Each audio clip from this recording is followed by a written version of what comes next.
We can add multiple columns to deconstruct different date types from the existing order date field. For example, you may want to identify the day of the week or spell out a date such as Monday, January, February, etc. To begin, click inside your table, click on Query, click Edit. The query will load, select the column, and click on Add Column. Column from example, click on the arrow and select from selection. Here, Power Query generated this column for us, and in this first example we want to add months, in the next example we want to add days, and in the third example we want to add the full day, stating like, for example, January, Monday 1st, 2024. So to begin, let's name this query or this column month. Let's click here. So the first month here is March.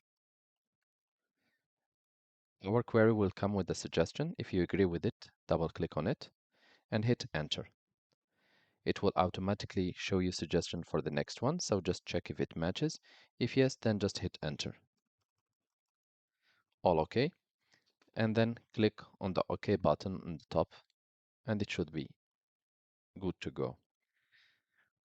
We are going to add another one, the same steps to follow, and this time we are going to call it day.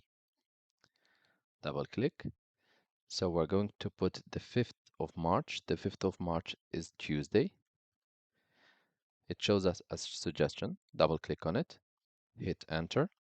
Check again if the day is matching, and then click OK if all suggestions are being correct.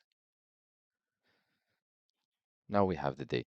The last option, we're going to add the full date. So click again from selection.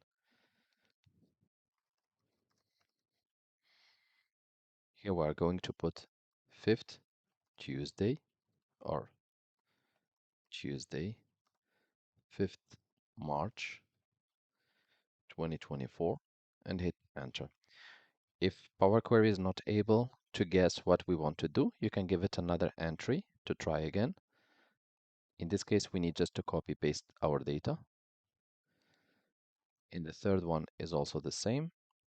Now we're going to go to the next option. Here we have 5th of August 2024, which is a Monday.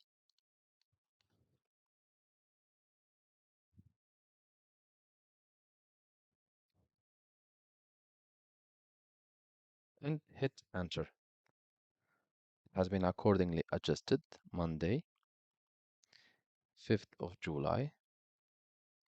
It's actually the 8th in this case. Sunday, the 10th of March, the 3rd, Friday. The other dates are correct. So we're just going to click OK to have it done by Power Query.